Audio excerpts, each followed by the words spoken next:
Boa noite, marujos.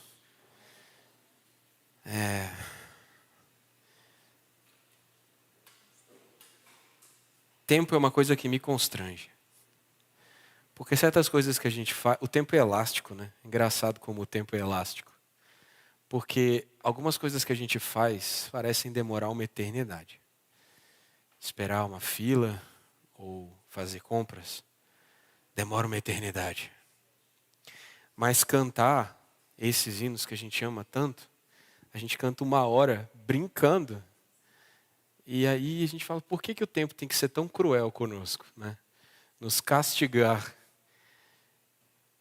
É porque nós fomos feitos para a adoração. A nossa matéria-prima é dirigida para o louvor a Deus. E aí, quando a gente faz aquilo que nasceu para fazer... tá ali, ó. Pega para mim, por favor, Maria, a Bíblia. Está em cima do púlpito. Isso. Eu achei que tinha perdido, mas ela voltou. É porque eu achei que ia usar o púlpito, mas eu cheguei à conclusão que não. E aí, quando a gente faz aquilo que a gente nasceu para fazer, a gente faz de maneira fluida. Mas quando a gente está fazendo e desperdiçando o nosso tempo com aquelas coisas que não são a eternidade, parece que a gente fica um pouco mais desalentado. Bom, essa noite a gente vai falar sobre qual será a nossa recompensa. Vamos ler juntos? Qual será a nossa recompensa? Nós somos movidos por recompensa. Nosso cérebro é domesticado por neurotransmissores de recompensa. E tudo aquilo que nos desperta recompensa, a gente tem mais prazer em fazer. Por isso que muitas atividades chatas hoje em dia têm sido gamificadas. Têm sido tornadas em jogo. Porque é chato fazer um trabalho rotineiro? Sim. Mas se você enganar o seu cérebro e torná-lo em uma tarefa parecida com um jogo, é muito arriscado deixar água em cima de um amplificador. Ele pode explodir em cores que você nunca imaginou. Vixe, ganhei um banquinho agora, ficou perigoso. Não vou sentar no banquinho, não.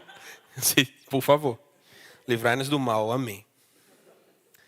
Nós somos movidos à recompensa. Então, quando a gente faz as coisas parecendo que está jogando, a gente faz muito mais tranquilo. E assim a gente é enganado, né? Aqueles aplicativos de produtividade e as empresas aprenderam a enganar o nosso cérebro para que trabalho não pareça trabalho. E a gente goste muito do trabalho. E está um pouco errado gostar muito do trabalho, porque trabalho é castigo de Deus por causa da queda. Aí se a gente gamifica demais, fica estranho. A gente começa a amar aquilo que é o castigo e a gente não vê recompensa naquilo que deveria ser, que é todo o resto tirando o trabalho. Menos pagar os boletos também, não é uma... Mas eu estou brincando, o nosso trabalho também é uma fonte de prazer desde que feito em Cristo. Mas a nossa recompensa, eu achei muito ousado quando eu li essa passagem preparando a mensagem, tá? Mateus 19, 23 a 30, eu queria pedir para projetar, para a gente ler junto. Estou lendo na NVT. Vai funcionar. 1 hora. Aí, ó. Vamos ler juntos? Então Jesus disse a seus discípulos: eles digam a verdade. É muito difícil um rico entrar no reino dos céus. Digo também, é mais fácil um camelo passar pelo buraco de uma agulha do que um rico entrar no reino de Deus. Ao ouvir isso, os discípulos ficaram perplexos e perguntaram: então quem que pode ser salvo? Jesus olhou atentamente para eles e respondeu: para as pessoas, isso é, mas até aí estava tudo bem. O problema é o que vem depois. Então Pedro disse: deixamos tudo para segui-lo. Qual será a nossa recompensa? Vamos contextualizar a situação antes de continuar a leitura. Pedro era desses, né? Eu me vejo muito representado na ousadia de Pedro. Acabou de ficar claro que era muito difícil entrar no reino. Que, aliás, era impossível para os homens. Mesmo os mais ricos. A cultura da época, e eu diria que algumas culturas nas quais nós também estamos inseridos, dentro do evangelicalismo, dentro do evangelicalismo, especialmente brasileiro, fala que a riqueza é sinal da aprovação de Deus. Então, os judeus acreditavam nisso. Então, uma pessoa rica estava mais perto de Deus do que uma pessoa pobre.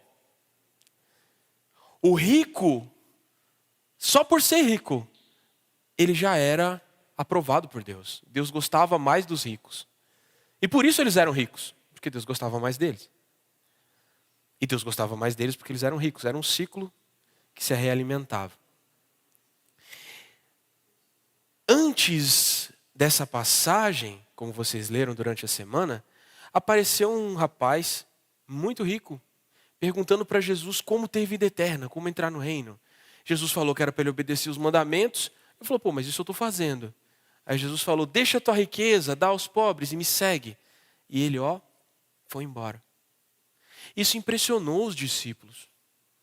Porque talvez, na mentalidade deles, Jesus como judeu, Jesus como um rabino, como um seguidor da lei, embora ele estivesse interpretando a lei segundo a ótica de Deus e não segundo a ótica dos homens, Jesus estava falando para ele, cara, abre mão daquilo que você acredita que é a aprovação de Deus, que é o símbolo da aprovação de Deus, que é a riqueza que você carrega. Dá um passo além, dá aos pobres e me segue. Ele vai embora.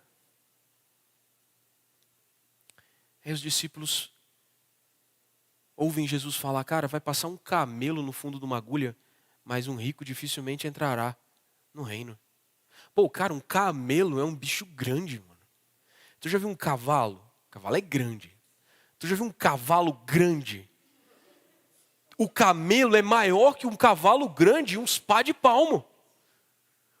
Eu já vi um camelo. O camelo foi o primeiro bicho grande que eu vi no zoológico em São Paulo. Tipo, eu tinha entrado e visto vários bichos, nenhum tinha me impressionado. Mas o camelo estava perto da cerca. E o camelo era grande. Tu já viu o buraco de uma agulha? Algum de vocês aqui já fez barra de calça alguma vez? Eu já. É mó trampo tu botar... A parte mais difícil de fazer a barra da calça é passar a linha dentro da agulha. Agora tu imagina passar um camelo. Não passa. É impossível. E aí Jesus fala assim, o rico, é mais difícil o rico entrar no reino do que o camelo passar no fundo da agulha. Aí Jesus falou, Senhor, quem que pode ser salvo? Se ele, que cumpria todos os mandamentos, se ele, que era rico, portanto, aprovado por Deus, não vai entrar, e eu? Aí Jesus acaba de comprovar que é completamente impossível para todos nós entrarmos no reino de Deus. Repita comigo, é impossível para mim entrar no reino de Deus. Vamos todos para casa. Mas os impossíveis dos homens são possíveis para Deus. O que é impossível aos homens, Deus faz e Ele quer fazer. Ele vai fazer o camelo passar pelo fundo da agulha, Ele vai fazer o rico entrar no reino, e Ele vai fazer cada um dos discípulos que Ele chamou, incluindo eu e você, entrar no reino dEle. Não porque nós somos possíveis de entrar, Gabs, mas porque Ele vai empurrar esse camelo pelo fundo da agulha até passar. E aí, ousadamente, como sempre, ousadia e alegria, Pedrão meteu essa. E falou, e a nossa recompensa? Por que eu considero essa uma pergunta deveras ousada? Porque o cara acabou de descobrir que era impossível entrar. E ele ainda pergunta se ele vai ganhar alguma coisa. O rico tomou a pedalada. O camelo passou pelo fundo da agulha. E o discípulo pergunta que recompensa vai ter. Mas Jesus não tem medo de perguntas ousadas. Jesus ama os de coração sincero. E Ele responde.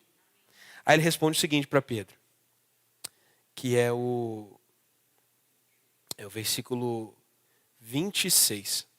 Não, desculpa. 28. Isso, 28. Jesus respondeu: eu lhes garanto que quando o mundo for renovado e o Filho do Homem se sentar em seu trono glorioso, vocês que foram meus seguidores, Jesus fica trocando os pronomes toda hora, também se sentarão em 12 tronos para julgar as 12 tribos de Israel. O rico não entra, mas o discípulo ganha um trono.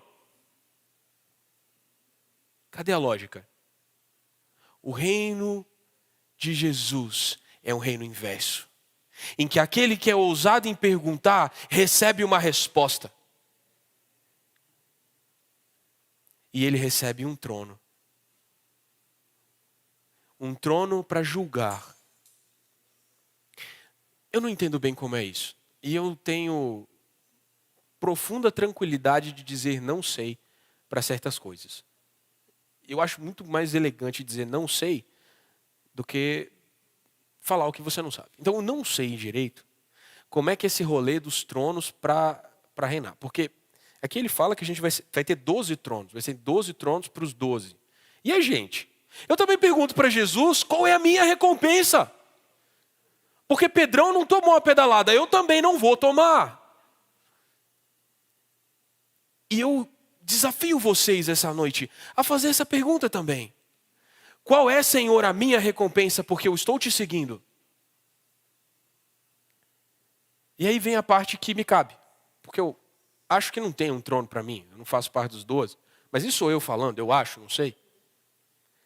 Todos que tiverem deixado casa, irmãos, irmãs, pai, mãe, filhos ou propriedades por minha causa, receberão em troca 100 vezes mais e herdarão a vida eterna. Essa é a recompensa. Para responder corretamente essa pergunta, fazendo uma análise do texto, talvez seja bom a gente fazer 2 perguntas para o texto. Especificamente aquela frase, né? Deixamos tudo para segui-lo, qual será a nossa recompensa?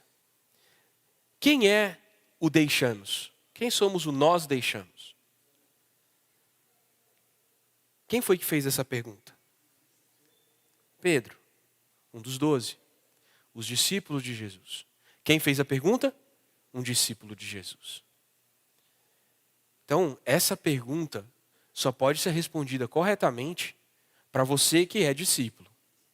Porque se você é como aquele jovem rico que decidiu não seguir Jesus, então você não receberá essa resposta. E essa recompensa não é para você. Mas vocês são chamados, todos vocês, do mais novo ao mais velho, todos vocês são chamados a figurar esse corpo de discípulos de Jesus. Então quem é você? Um discípulo. Essa é a resposta correta. Quem é você? Um discípulo de Jesus. E aí vem a segunda pergunta, que é: o que é tudo? Que fala, né? Deixamos tudo para segui-lo. Qual será a nossa recompensa? O que é tudo? A gente pode ver os exemplos que a Bíblia dá para a gente, de o que foi o tudo que os discípulos deixaram. Mas a pergunta que eu faço é: o que é o tudo que você está disposto a deixar para caminhar como discípulo de Jesus? Qual é o seu tudo? Porque o discipulado tem um preço. E o preço do discipulado é tudo. O discípulo não conserva nada para si. Eu escolhi 4 exemplos na Bíblia para mencionar brevemente e depois a gente pensa melhor no texto. O primeiro, nesse próprio evento, nessa própria sequência, é o próprio jovem rico, né? Que a gente leu em Mateus 19, mas eu queria ler a passagem paralela, que é Marcos 10, do 17 ao 22. Porque o relato de Marcos tem alguns detalhes muito interessantes sobre esse cara e sobre Jesus. Marcos 10, 17, fala assim: quando Jesus saía para Jerusalém, um homem veio correndo em sua direção, ajoelhou-se diante dele, olha essa atitude, ele se prostrou diante de Jesus e perguntou: bom mestre, que devo fazer para herdar a vida eterna? Aí Jesus já dá né? Por que você me chama de bom? Perguntou Jesus. Apenas Deus é verdadeiramente bom. Você conhece os mandamentos. Não mate, não cometa adultério, não roube, não dê falso testemunho, não engane ninguém, honre seu pai e sua mãe. O que Jesus está falando? Segue os mandamentos, neles há vida eterna. Ué, você não tem Moisés? Segue Moisés. Por que tu está vindo atrás de mim? O homem respondeu: mestre, tenho obedecido a todos esses mandamentos desde a juventude. Isso demonstra que aquele rapaz, aquele homem, percebia que faltava algo. E eu fui evangelizado na Revista Atualizada, NRA. E na NRA fala assim, Jesus olhando disse: uma coisa te falta. Aqui está um pouquinho diferente. No 21 fala: com amor. Jesus olhou para o homem e disse: ainda há uma coisa que você não fez. Primeiro, Jesus olha com amor para aquele que se aproxima dele, buscando vida eterna. Independente da condição. Jesus olhou com amor para leprosos, para endemoniados, para pobres, e aqui ele olha com amor para um rico. A gente tem dificuldade de olhar o rico com amor, especialmente se você é alguém tocado pelas questões sociais como eu sou. Eu tenho dificuldade de olhar um rico com amor. Se não é tu que rouba, foi teu pai que roubou. Se não foi teu pai, foi teu avô. Alguém roubou nessa história. Pode não ser verdade, e bem provavelmente não é, mas pode ser verdade. Bem provavelmente é. Mas o fato, eu consigo duplo pensar, gente. Mas o fato é que Jesus olhou para esse rico com amor. E ele contou para aquele cara o segredo do reino. Ó, uma coisa te falta. Você está buscando a vida eterna. Eu vou te contar como entrar no reino. Eu gosto de imaginar que nesse momento talvez Jesus tenha assim inflamado em esperança. Ele me procurou. Eu falei a verdade. Você precisa de uma coisa só. Venda todos os seus bens. Dê o dinheiro aos pobres. Então você terá um tesouro no céu. Depois venha e siga-me. Para Jesus, fazia todo sentido. São só todas as riquezas de gerações da sua família. É só riqueza na terra. É só isso. Jesus, a mente dele era a mente do reino. Então para ele era só dinheiro. Era só terra. Era só status. Nada além disso. Para ele era: vende, dá para os pobres, vem comigo. Eu não tenho nada, eu não tenho onde botar minha cabeça, mas eu estou no reino. Eu sou o rei do reino dos que não têm travesseiro. Mas está tudo bem, sabe por quê? Vai haver um dia em que haverão tronos e vocês se sentarão neles. E aqueles que me seguiram receberão uma recompensa. Mas o jovem rico não conseguiu entender.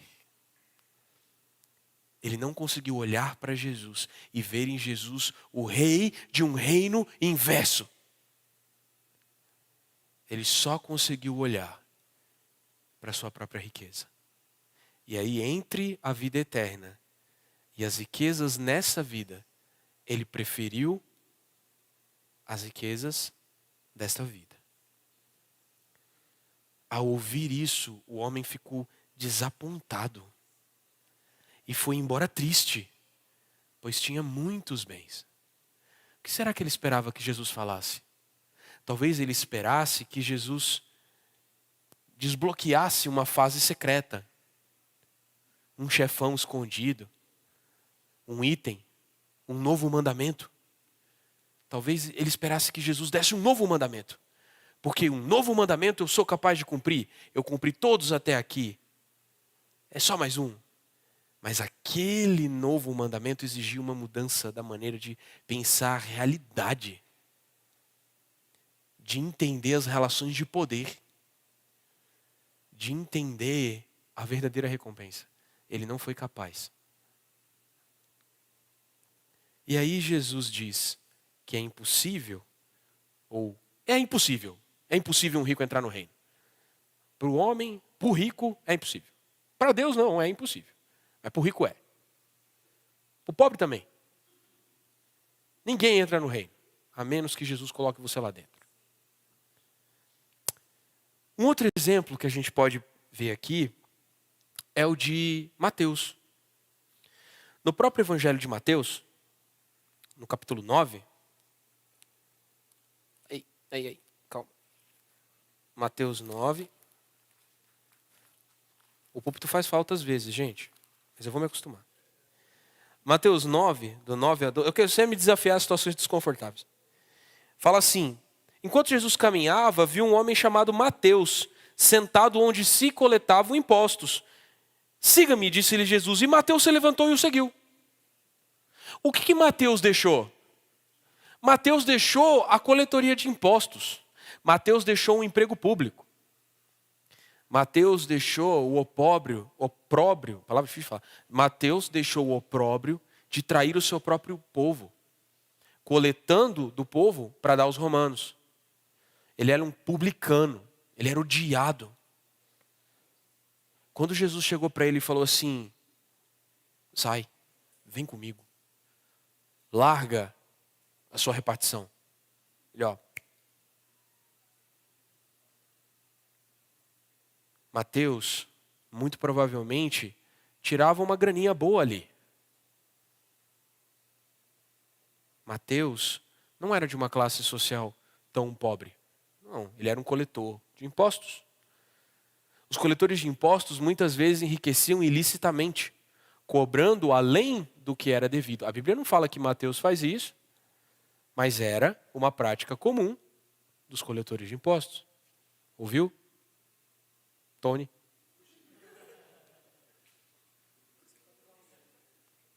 Coletores de impostos.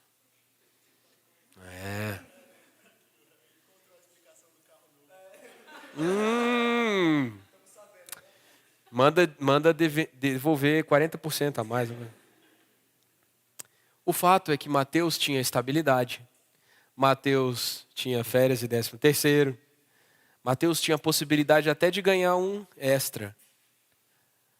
Mas ele deixou tudo isso quando Jesus passou por ele e falou: me segue.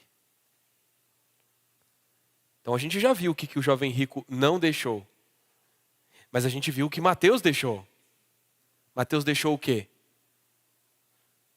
Tudo. Dali para frente, Mateus já não tinha emprego. Mateus já não tinha possibilidade de ganhar uma graninha extra. Mateus também não tinha o ódio dos seus compatriotas. Mateus deixou tudo para seguir Jesus. A gente pode ver um outro exemplo em... coloquei o versículo errado. Mateus 9, 9 a 12, né? Não é aí. Quer ver? É aqui, ó. Mateus 3, 18. E tem uma outra passagem que é melhor ainda que essa, que é a de Lucas. Aqui, fala dos primeiros discípulos que Jesus chamou. Enquanto andava à beira do mar da Galileia, Jesus viu 2 irmãos, Simão, também chamado Pedro, e André. Jogavam o quê? Redes ao mar, pois viviam da pesca. Eles eram empreendedores. E eles tinham uma sociedade com outros 2 irmãos, Tiago e João, que estavam consertando as redes no barco do pai, Zebedeu. Eles eram empreendedores, jovens empreendedores, sócios de outros 2 jovens empreendedores, herdeiros do Zebedeu, que era o pai deles. Mas só que eles não eram empreendedores dos mais bem-sucedidos. Quando você vai ler o relato de Lucas 5, Jesus 5:1 fala assim: estando Jesus à beira do lago de Genezaré, grandes multidões se apertavam em volta dele para ouvir a palavra de Deus. E aí o que Jesus faz? Jesus entra num barco que está vazio, que era o barco de Simão. É o versículo 3. Pediu para Simão afastar um pouquinho da praia. No versículo 4, quando terminou de falar, disse a Simão: agora vá onde é mais fundo e lance a rede para pescar.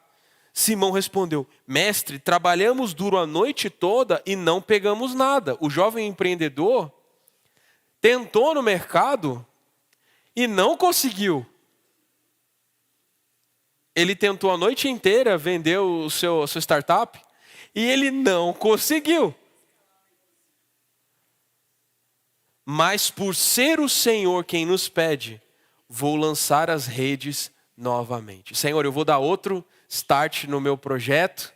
Consegui um investidor anjo chamado Mestre, que me falou que é para lançar as minhas redes no fundo. Estou indo. Ele foi. Quando Simão Pedro, dessa vez as redes ficaram tão cheias, pulei, né, os 6. As redes ficaram tão cheias de peixes que começaram a se rasgar. Então pediram ajuda aos companheiros do outro barco, que eram os jovens empreendedores amigos dele, e logo os 2 barcos estavam tão cheios de peixe que quase afundaram. Finalmente o negócio deu lucro. A startup está voando, o aplicativo que você fez está bombando. O lançamento foi um sucesso. Fez, como é que é? 6 em 7. Fez 6 em 7. O negócio fracassado de Simão Pedro, junto com seus sócios igualmente fracassados, herdeiros do pai, finalmente deu certo. Quando Simão se deu conta do que havia acontecido, caiu de joelhos diante de Jesus e disse: por favor, Senhor, afaste-se de mim, porque sou homem pecador. Agora rico, porém, ainda assim, pecador. Quando viu o que aconteceu, Pedro não se importou com os peixes, não se importou com o sucesso, não se importou com o pai, com o Zebedeu, do sócio dele, o pai do sócio dele. Ele entendeu quem ele era e quem Jesus era. E a questão não era mais startup, a questão não era 6 em 7, a questão não era peixe. A questão era ser pecador diante de alguém santo. E aí, ele e seus companheiros ficaram espantados. Jesus respondeu a Simão: não tenha medo. De agora em diante, você será pescador de gente. Você será um fracassado. A sua startup finalmente decolou. Mas você vai deixar ela para trás. Seu barco vai ficar aí, no cais. E você vem comigo. Porque você mudou o core do seu business. Não é mais peixe, é gente. O que foi que Simão Pedro deixou?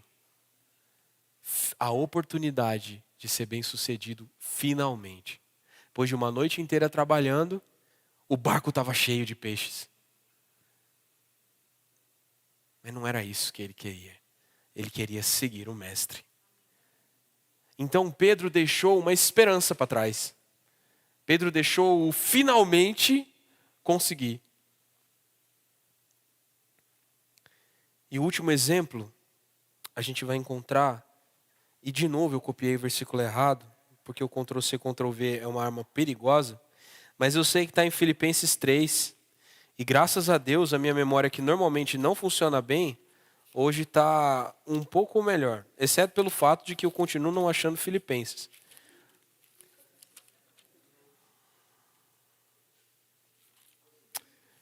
Ó, Filipenses 3, versículo 5, a gente vai ver a história de Paulo.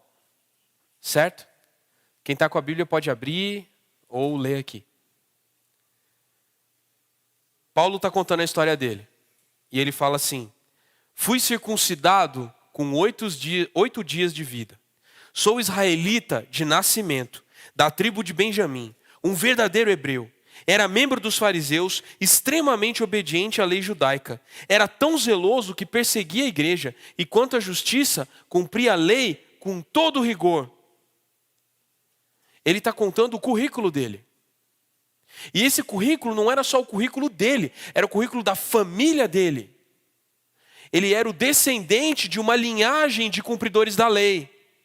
Ele tinha sido enviado para estudar, sei lá, se ele fosse músico, na Berkeley, na melhor universidade de fariseus, onde se formavam os filósofos judeus, os caras que manjavam da manjaria. Ele ia ter emprego para sempre.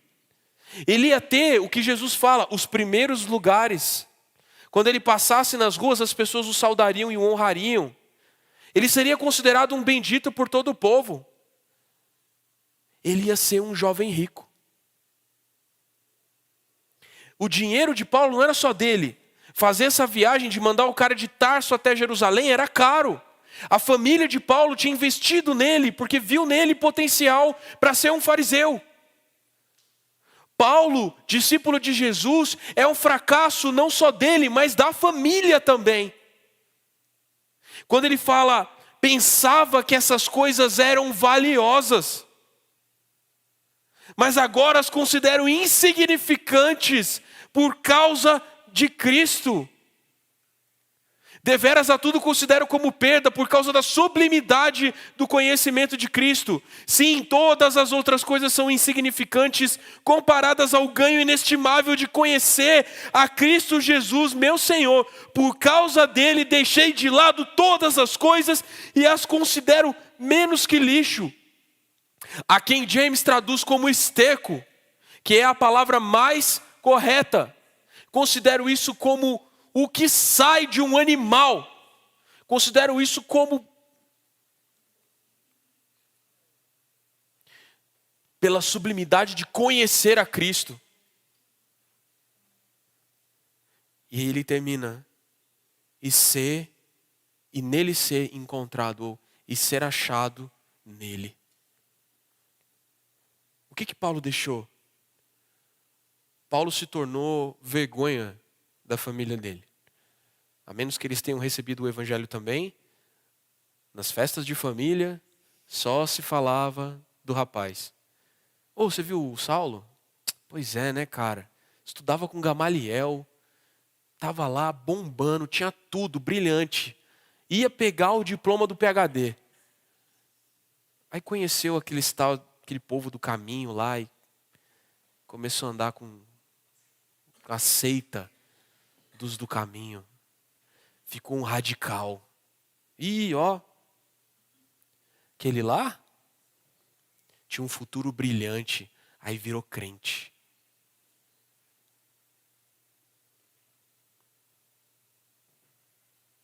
É menos que lixo.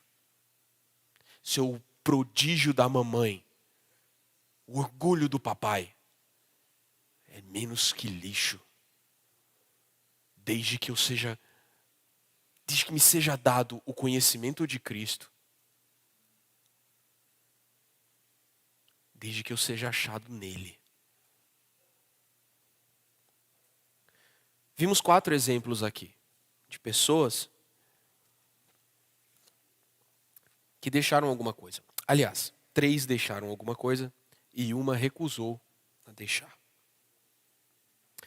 Eu queria lembrar vocês de uma coisa. Às vezes a gente esquece. O que nós realmente deixamos. O que todos esses exemplos realmente deixaram para trás. Porque a gente pensa nos bens materiais que eles deixaram, na honra que eles deixaram, mas a gente esquece de um fator muito importante, que Efésios capítulo 2, 1 a 10 vai contar para a gente. O que você realmente deixou. Deixa a palavra de Deus te contar. E eu queria que você ouvisse com muita atenção agora. Toda a sua atenção. Efésios 2:1. Vocês estavam mortos por causa de sua desobediência e de seus muitos pecados, nos quais costumavam viver, como o resto do mundo, obedecendo ao comandante dos poderes do mundo invisível, o diabo. Ele é o espírito que opera no coração dos que se recusam a obedecer. Todos nós vivíamos desse modo, seguindo os desejos ardentes e as inclinações de nossa natureza humana. Éramos, por natureza, merecedores da ira, como os demais.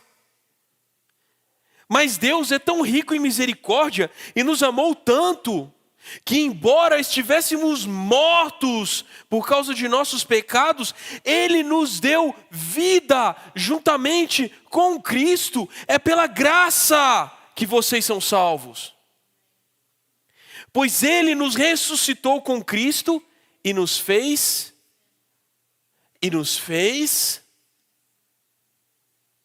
sentar com Ele nos domínios celestiais, porque agora estamos em Cristo Jesus. Tudo é menos que lixo se eu puder ser encontrado em Cristo Jesus. E onde Cristo está? Sentado à direita do Pai. Nós estamos com Ele. Isso me respondeu a pergunta. Eu fingi que não sabia. Portanto, nas eras futuras, Deus poderá apontar-nos como exemplos. Nossa, mano, isso aqui é... Deus vai apontar para você e dizer assim, está ali um exemplo da riqueza insuperável da graça, revelada na bondade que Ele demonstrou por nós em Cristo Jesus. Ele vai apontar para você e falar assim, aquele ali é um exemplo da graça. Aquela ali é um exemplo da graça. Aquela insuperável graça trouxe ela para mim. Vocês são salvos pela graça, por meio da fé. Isso não vem de vocês, é uma dádiva de Deus. Não é uma recompensa pela prática de boas obras, para que ninguém venha se orgulhar, pois somos obra-prima de Deus, criados em Cristo, a fim de realizar as boas obras que Ele de antemão preparou para nós. Você não é discípulo de Jesus porque deixa alguma coisa. Você é chamado por Ele para ser discípulo. E então você deixa todas as coisas porque foi feito discípulo. Ser discípulo de Jesus é uma condição que só pode ser alcançada por aquele que Ele chama para o reino. Portanto, se você é um discípulo de Jesus, você já está assentado. Talvez não nos 12 tronos, mas com certeza no trono em que Cristo está. Você foi colocado com Ele. Você está nele. E aí, ser rico ou ser pobre não importa tanto. Algumas passagens vão fazer mais sentido agora. E inclusive eu quero trazer algumas coisas que os nossos irmãos já falaram nas semanas passadas. Porque Jesus, no 29, ele diz, todos que tiverem deixado casa, irmãos, irmãs, pai, mãe, filho ou propriedade por minha causa, receberão em troca o quê? 100 vezes mais. O que você ganhou? Qual foi a sua recompensa? 100 vezes mais. Tudo que você tinha antes. Você achava que tinha uma vida. Não tinha. Estava morto. E agora você recebeu uma vida que é 100 vezes mais do que a vida que você achava que você tinha. Antes você achava que tinha uma família. Não tinha. Era uma família de mortos. Era uma família de delitos e pecados. Agora você tem uma família. Talvez a sua família de carne esteja dentro dessa família nova. Talvez não. Talvez para poder seguir Jesus você tenha que ter deixado pai e mãe. Talvez você tenha que ter deixado filho. Talvez você tenha perdido muitas propriedades, mas agora você tem muito mais do que você tinha antes. Ter propriedades implica em ter problemas. Ter pai, mãe, implica em ter problemas. Irmão, irmã, implica em problemas. Você tem 100 vezes mais problemas do que você tinha antes. Porque você tem 100 vezes mais família, 100 vezes mais propriedades. A vida do discípulo não é fácil. Mas depois, a vida eterna.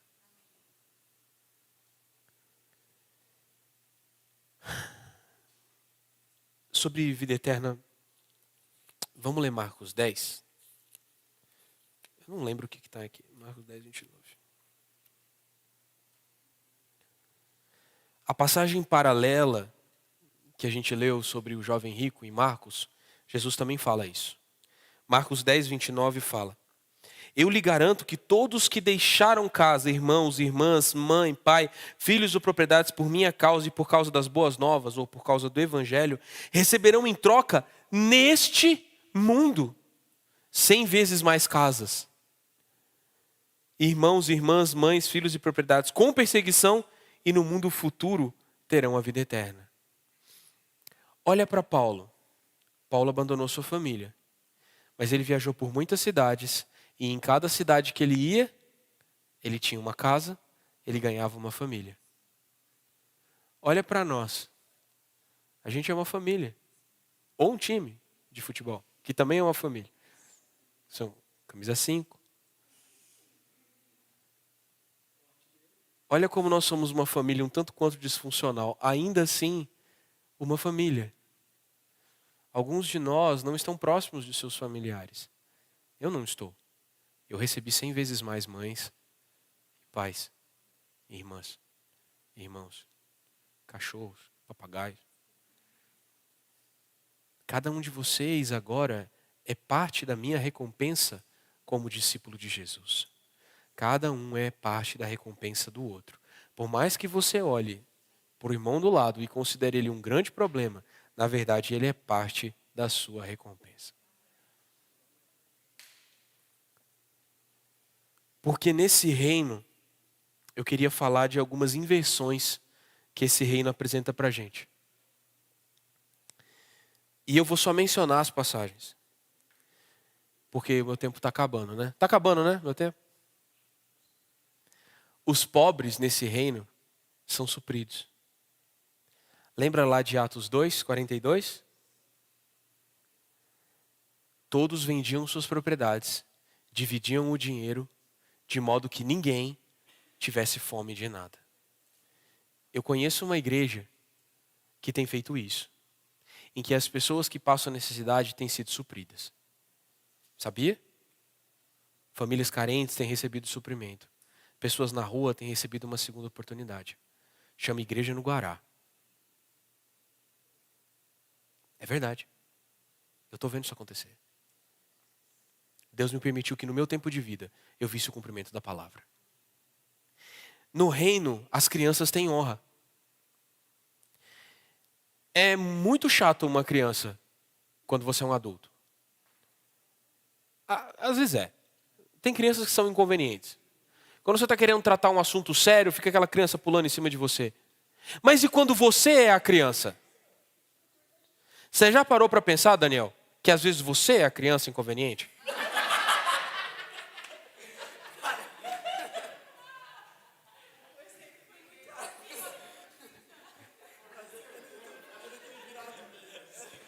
É, ele cresceu. Mas às vezes é uma criança inconveniente. Você honrar as crianças parece errado aos olhos do reino do mundo. Mas quando você é a criança, você fica muito feliz de receber alguma honra. Pois no reino de Jesus ele fala: vem para mim as crianças, eu quero pôr a mão sobre elas e abençoá-las. No reino, o casamento é para sempre. E é impossível o casamento ser para sempre. É impossível. Jesus fala que é impossível. Vamos ler aqui, ó. Está no 19. Moisés permitiu o divórcio apenas como concessão, pois o coração de vocês é duro. Mas não era esse o propósito original. Aí os discípulos falam, ué, eu não posso mandar minha mulher embora se eu não gostar dela? Se essa é a condição do homem em relação à mulher, é melhor não casar. Certa resposta, se você vive no reino desse mundo. Jesus responde, nem todos têm como aceitar esse ensino. Por quê? Só quem é discípulo aceita o ensino de que o casamento é para sempre e que ele se renova, baseado num perdão que acontece 70 vezes, 7 vezes. É uma lei do reino. Por que a passagem do divórcio vem depois da passagem do perdão? Por causa disso, um casamento só pode durar para sempre se houver perdão para sempre. E aí ele vai falar assim, é impossível ficar casado para sempre, mas quem aceita o meu ensino, consegue. E mais, é impossível não ficar casado. Ele fala, só os que recebem a ajuda de Deus. Alguns nascem eunucos, alguns foram feitos eunucos por outros, e alguns a si mesmos se fazem eunucos por causa do reino. É impossível você ficar a vida inteira eunuco. É praticamente impossível. Existe um impulso natural em nós de achar alguém e se relacionar. Mas alguns abraçaram isso como estilo de vida por causa do reino. Paulo fez isso. O que Paulo deixou? Paulo deixou o direito de casar. Ele decidiu se casar com a obra de Cristo e viver somente para ela. É impossível para os homens, mas no reino dos discípulos de Jesus é possível. Talvez alguns de vocês tenham esse dom. Os que não tiverem, vamos orar por você. Outra coisa importante é que no reino as dívidas são perdoadas. Quando tem alguém devendo para você, você quer cobrar. Mas quando você é o devedor, você quer muito que o reino seja inverso. E levando em consideração que todos nós estávamos mortos em nossos delitos e pecados e a nossa dívida com Deus era impagável, graças a Deus que o reino é inverso. E que a nossa dívida foi perdoada. Portanto, perdoem as dívidas uns dos outros. O perdão no reino é sem medida. Enquanto o perdão no reino desse mundo é medido por quanto você gosta da pessoa e quantas vezes ela vacilou com você, no reino o perdão é sem medida. Isso é muito ruim para quem tem que perdoar. Mas para quem vacilou, os senhores engraçadinhos aqui da primeira fila, tem que ser perdoado 70 vezes, 7 vezes. Eu tenho que perdoá-los. No reino, 2 pessoas concordam completamente. Isso está em Mateus 18:15. Porque Jesus fala assim, Quito, se 2 pessoas concordarem a respeito de alguma coisa, o Pai vai dar. É impossível que 2 pessoas concordem a respeito de alguma coisa. Mas no reino, 2 concordam. O irmão errado no reino é recuperado.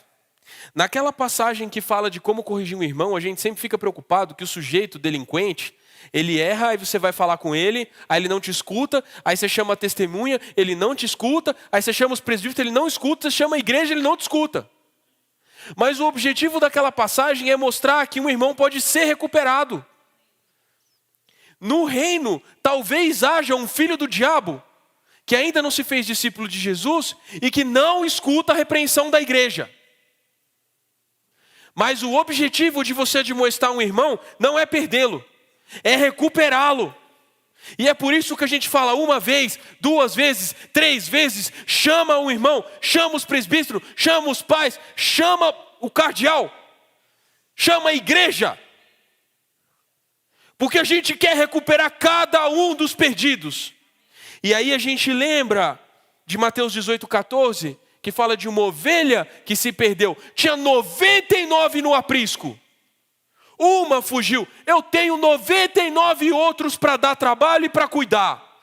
Para que eu vou atrás de um que se perdeu? Às vezes é um vacilão, tropeçou, caiu num buraco. Mas às vezes é um jumento teimoso que vai sozinho para o caminho do inferno, que escolhe deliberadamente se rebelar contra Deus.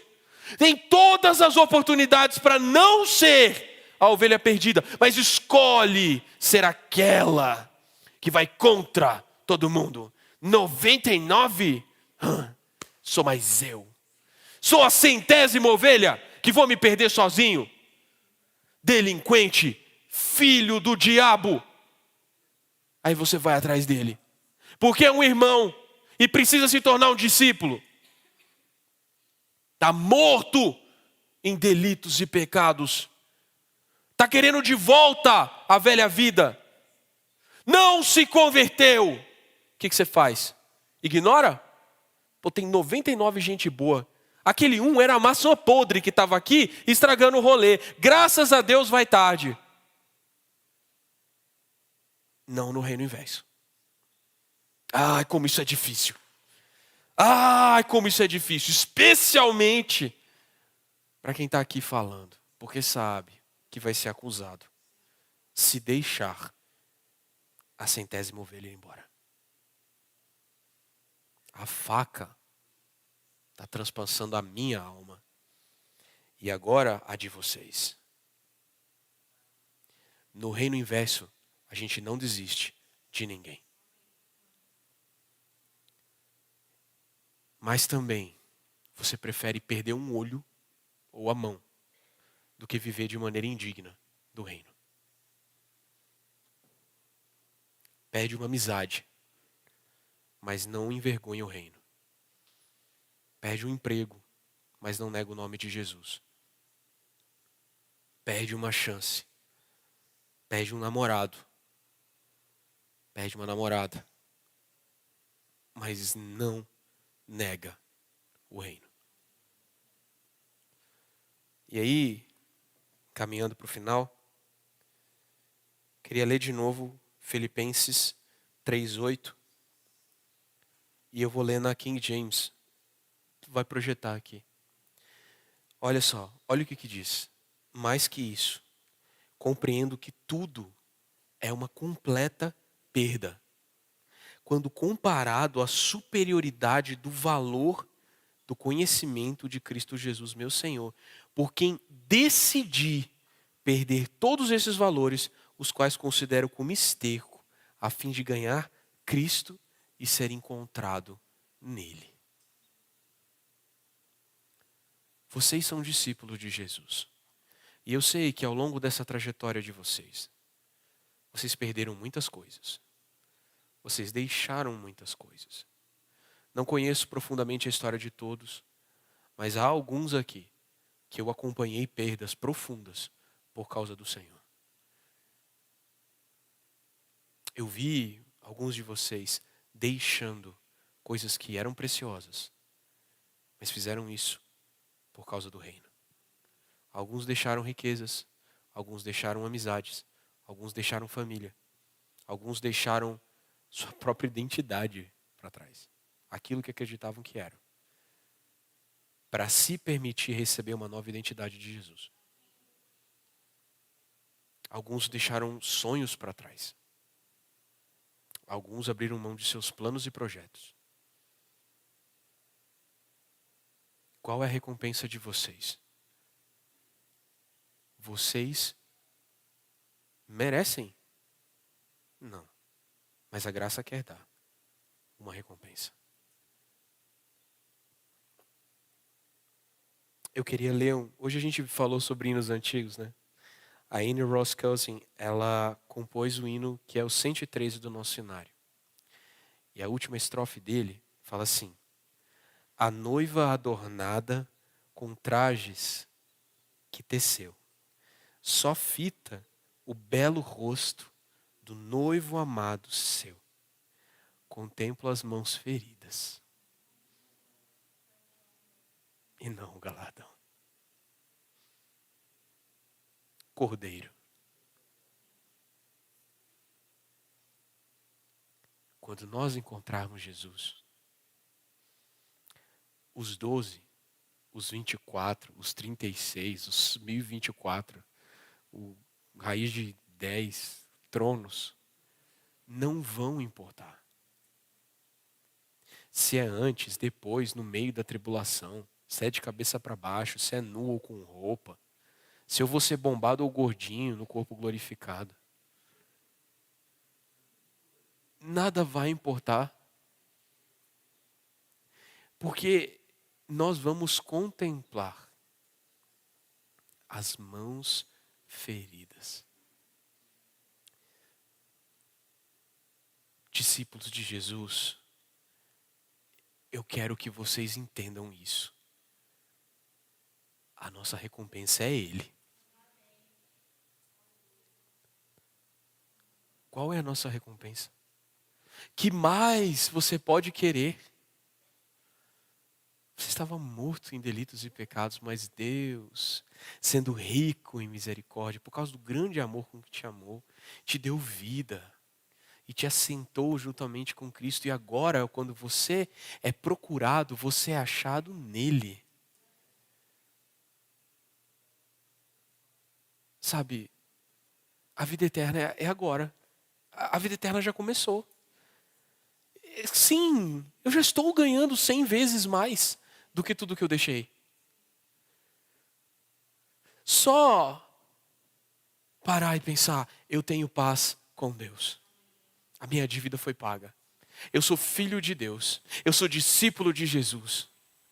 E Ele enviou seu Espírito a mim como galardão da herança que eu vou receber. E há momentos em que eu não sou mais eu, porque Cristo está sendo Cristo em mim. Eu sou arrebatado em carne. Cristo arranca o Davi de dentro dele e faz o Espírito Santo agir nele. Depois devolve o Davi para dentro do corpo e fala assim, uau, o que aconteceu aqui? Aí ele fala para mim, o penhor da sua herança. Agora você só vê em parte, mas um dia você vai ver perfeitamente. Aí esse que parece com Jesus, não vai ser a exceção, vai ser a regra, vai ser a nova identidade. Você vai ser o tempo todo como você é quando está aqui no cais, cantando, adorando a Deus. Aquela alegria, aquela plenitude, aquele fogo no coração. Vai ser todo dia, o tempo todo. Vocês vão me ouvir berrando eternamente para a glória de Deus. E eu não vou me cansar, porque eu estarei olhando para o rosto de Jesus. E eu creio, Ele vai berrar de volta.